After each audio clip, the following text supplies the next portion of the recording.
d'Innopolis, en direct d'Innopolis 2022, édition 2022, Porte Champéret. Et bien aujourd'hui, on va découvrir un petit peu l'univers, un univers donc des objets connectés pour les territoires autour d'un protocole qui est le protocole WISE Alliance. Et donc j'ai le plaisir de recevoir Thibaut Stabat, qui est le responsable du développement de WISE. Alors Thibaut, expliquez-nous un peu, c'est quoi WISE?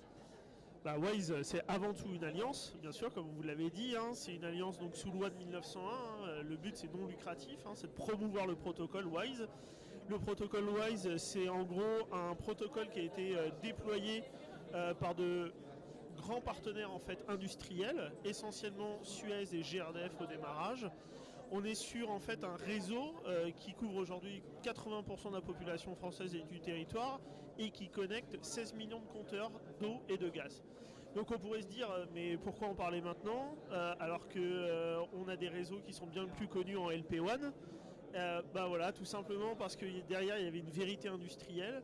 Il fallait réussir les projets. C'est des projets qui coûtent extrêmement cher, plusieurs centaines de millions d'euros. Et donc maintenant qu'on est sûr que ça fonctionne très bien, on commence à communiquer depuis 2 ans sur le sujet et sur l'ouverture de ce réseau. Alors vous allez me dire, bah oui, mais le réseau, vous êtes bien gentil, il est où, il est présent, comment je peux m'y connecter, et ainsi de suite. Faut savoir déjà, sur toutes les collectivités territoriales de France, on couvre 80% de ces territoires-là. Donc ça veut dire qu'il y a une majorité de gens qui sont présents sur le territoire français, qui peuvent bénéficier d'un réseau LP1, donc basse connexion, basse consommation aussi, on reviendra après sur les détails du protocole, mais sur un réseau qui est déjà sur leur territoire. Donc ça, c'est déjà un gros plus. Il y a plein de collectivités territoriales qui se posent la question de se dire, est-ce que je déploie un nouveau réseau? Est-ce que j'investis dans un réseau privé ou pas? Ainsi de suite. Celui-ci, il est disponible, donc autant y aller. Donc après, le réseau WISE, c'est quoi, pour en parler? Donc c'est le regroupement de plusieurs industriels.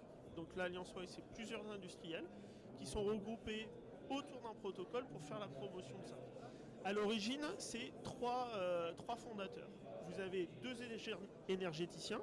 Vous avez Suez pour la partie d'eau, GRDF sur la partie gaz, et Sagemcom, qui est un partenaire industriel qui fabrique des compteurs d'eau, des compteurs de gaz et des gateways. Ils se sont mis ensemble, ils se sont dit, on va vraiment faire la promotion de ce protocole-là, parce qu'il y a une forte valeur ajoutée d'utiliser une bande 169 MHz, qui a un gros avantage comparable à des bandes 868, c'est qu'il y a une pénétration qui est quand même très forte dans les bâtiments, très intéressant pour aller chercher des objets en deep indoor ou des objets qui sont dans des conditions en fait, de transmission compliquées. On parle très souvent des compteurs d'eau, 80 cm sous terre, c'est vraiment pas facile à aller, avec des performances réseau qui sont très, très intéressantes. Alors on n'est pas parti de rien, le protocole il n'est pas sorti de nulle part. À la base c'est du wireless MBus qui a été optimisé dans 2 sens. Le premier, une vraie bidirectionnalité, le fait de pouvoir avoir des paquets montants et descendants. Alors le montant très classique, j'envoie des données de consommation ou peu importe, ou de température, une ligne de vie tout simplement. Et une information descendante qui va pouvoir setter des paramètres sur l'objet, mais aussi pouvoir le mettre à jour en termes de logiciel. Et donc lui apporter des nouvelles fonctionnalités au fur et à mesure. Et la deuxième chose, c'était la sécurité.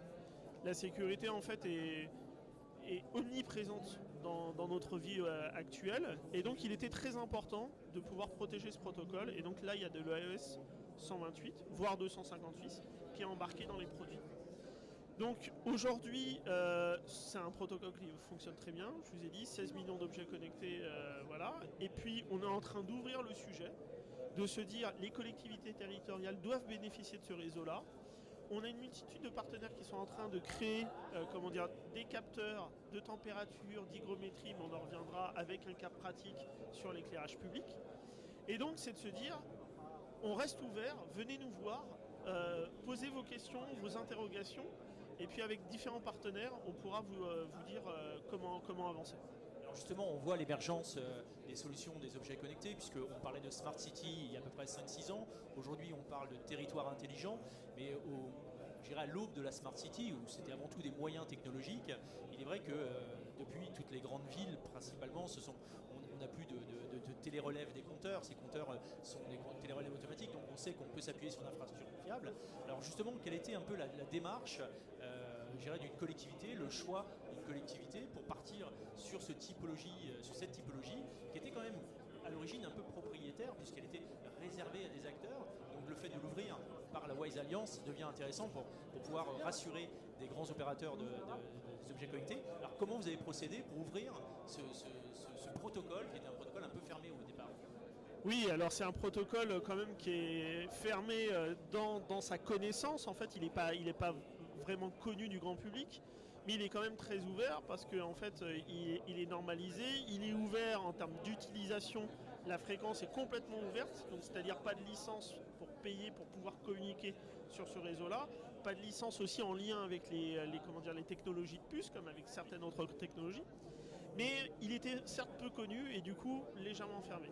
Et en fait, il y a eu un appel à projet et donc Métropole de Nantes a répondu à cet appel à projet en lien avec Bioty pour proposer en fait des solutions d'éclairage public en lien avec la fréquence WISE. Le but, c'est de se dire comment je viens utiliser un réseau présent sur mon territoire pour décarboner en fait mon territoire. Et donc de là est passée toute l'expérience et je pense que le plus approprié c'est de passer le micro à... Alors Dany Joly justement, alors vous êtes responsable du service de l'éclairage public de la ville de Nantes, donc une grande métropole avec une densité très forte d'éclairage. Alors comment avez-vous pris ce choix et comment avez-vous procédé pour justement déployer auprès de Nantes le choix de Wise Alliance et de ce protocole? En fait, on a une expérience dans l'expérimentation. Et suite à cet appel à projet qui a été lancé par GRDF, on a décidé, ou plutôt étudié, la faisabilité de déposer un dossier avec Bioty, notre partenaire industriel, sur une solution qu'on a déjà déployée, qui est en cours de déploiement sur Nantes Métropole et qui utilise un autre protocole de communication qui est la FM, enfin le canal RDS de la FM en voie descendante et du Sigfox en voie remontante.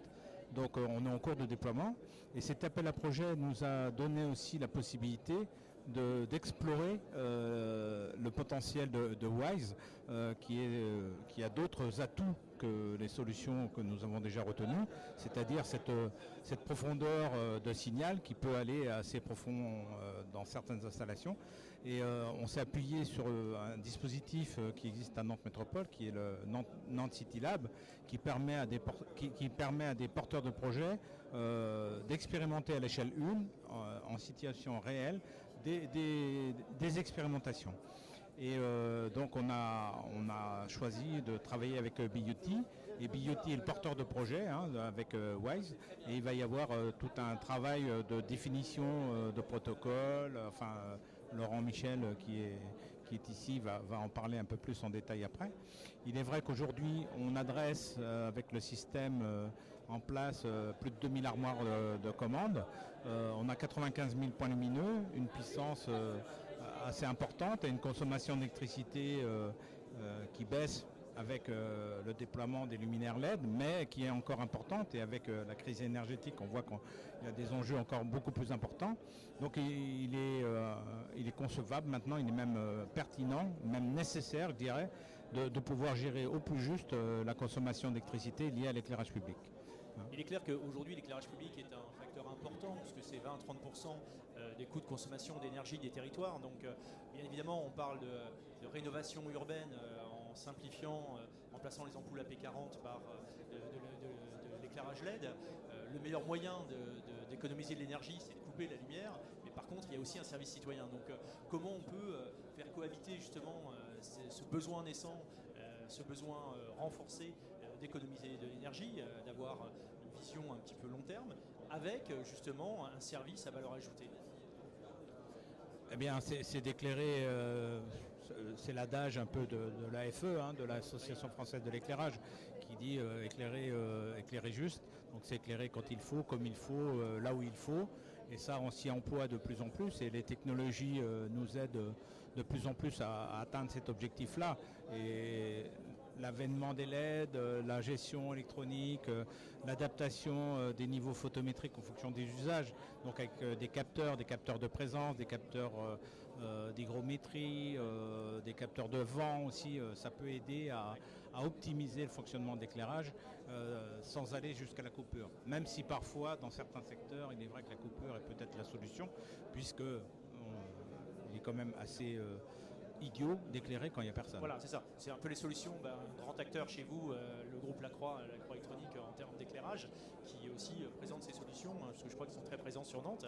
Alors justement, quel est le choix, puisque là vous avez déterminé ce choix de réseau, cette cible qui est basée sur l'éclairage, qui est votre domaine d'activité. Alors comment trouver un acteur privé pour pouvoir justement faire cohabiter l'ensemble? Est-ce que c'est auprès du City Lab ou est-ce que c'est dans la manifestation d'intérêt, l'appel à projet?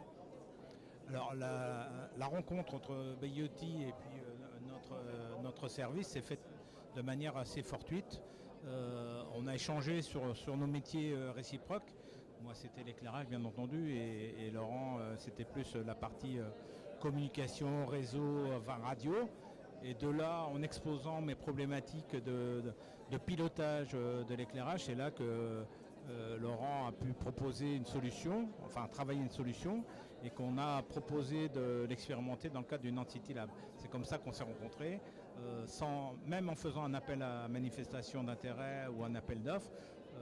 La société de Laurent n'aurait jamais répondu à notre sollicitation. Le bénéfice de la partie expérimentation, l'arrêté d'expérimentation, qui est un sujet fort justement, qui permet aux entreprises. Ça peut se faire qu'avec un ADN local. Alors justement, Laurent, Michel, Bayotti. Alors parlez-nous un peu de Bayotti et de cette rencontre avec le territoire nantais et avec cette rencontre, si j'ai bien compris, avec WISE, le protocole WISE, mais que vous connaissiez déjà. Oui, alors juste pour nous situer, on fait de l'électronique, des objets communicants depuis une vingtaine d'années. Et on a développé une certaine connaissance des réseaux, à la fois des réseaux de radiodiffusion, broadcast et télévision, mais aussi des réseaux GSM, Wi-Fi et autres. Et suite à la rencontre avec Nantes Métropole, on s'est dit qu'on allait réutiliser, et on est aussi inquiet de la sobriété numérique, la résilience. Et aujourd'hui, on dépense beaucoup d'argent et d'énergie carbonée à bâtir des réseaux. Et on s'est donné pour objectif de réutiliser des réseaux existants. Donc on a proposé une première expérimentation à Nantes Métropole de réutiliser des réseaux existants. Alors il y en avait qui étaient installés, qui était le réseau Sigfox, mais il y avait un autre réseau existant qui était intéressant, qui était le réseau Radio France, le réseau FM. Et on a fait un partenariat exemplaire avec la direction technique et la direction générale de Radio France pour mettre à disposition les quelques octets que Radio France diffuse sur le RDS pour un cas d'usage qui était l'éclairage public. Et quand on a vu GRDF faire l'appel à projet, on s'est dit qu'on allait refaire la même chose. C'est-à-dire qu'il y a un grand réseau pour son propre usage, qui a développé des protocoles. Pourquoi ne pas aller détourner son utilisation, détourner son usage pour un cas d'usage très simple, mais très efficace? C'est-à-dire qu'on ne va pas chercher à faire papa-maman ou faire tout un tas de choses qu'on pourrait imaginer. On va juste régler le problème de l'éclairage public, c'est-à-dire superviser quand ça ne marche pas et piloter intelligemment, comme l'a dit Dany, à partir de capteurs ou à partir d'informations. Et ce qui paraissait intéressant dans la démarche intelligente de GRDF qui a créé ce réseau et qui l'a normalisé avec l'Alliance WISE, c'est qu'ils ont fait quelque chose d'assez simple d'accès. Les spécifications sont open source, donc vous n'êtes pas obligé d'être un membre d'un consortium ou de payer des licences.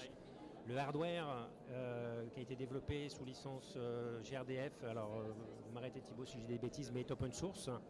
Donc il laisse une grande liberté, ce qui est un petit peu paradoxal à d'autres technologies qui sont très propriétaires, qui sont difficiles d'accès. La technologie XG, il faut quand même y aller. Le LoRa, le Sigfox, c'est pas aussi simple que ça. C'est accessible, mais là, ce qui nous a assez surpris sur la partie WISE, c'est que c'est très accessible. On peut faire des maquettes, des prototypes avec des cartes de développement de façon assez facile. Et si on arrive à franchir l'écueil qui est de faire bouger un mastodonte, parce que GRDF c'est un gros mastodonte, un petit peu comme on l'a fait avec Radio France, un petit peu comme une collectivité. Oui. Je ne veux pas organisé en silo, voilà. On est d'accord. Il y a des gens qui sont très imprégnés par leur métier, qui le font bien et c'est passionnant, mais quand on cherche à contourner un peu les choses ou à faire fonctionner les choses à l'envers, c'est un petit peu difficile. Donc aujourd'hui, on a entamé un travail qui est intéressant avec l'Alliance WISE, qui est d'utiliser leur protocole pour mettre une couche. Ce qu'ils ont fait d'intelligence, c'est qu'ils ont défini un protocole simple d'accès, mais surtout avec des possibilités de créer des applications, parce que c'est un protocole en couche normalisée, et il y a une application gaz, il y a une application eau, et on peut très bien créer une application de façon libre qui est éclairage, bien sûr. qui place au niveau de la couche 7, la couche application. Et après, il reste un travail à faire pour faire rentrer ça dans l'espèce d'énorme mastodonte qui est le réseau de GRDF, pour adapter ça à des cas d'usage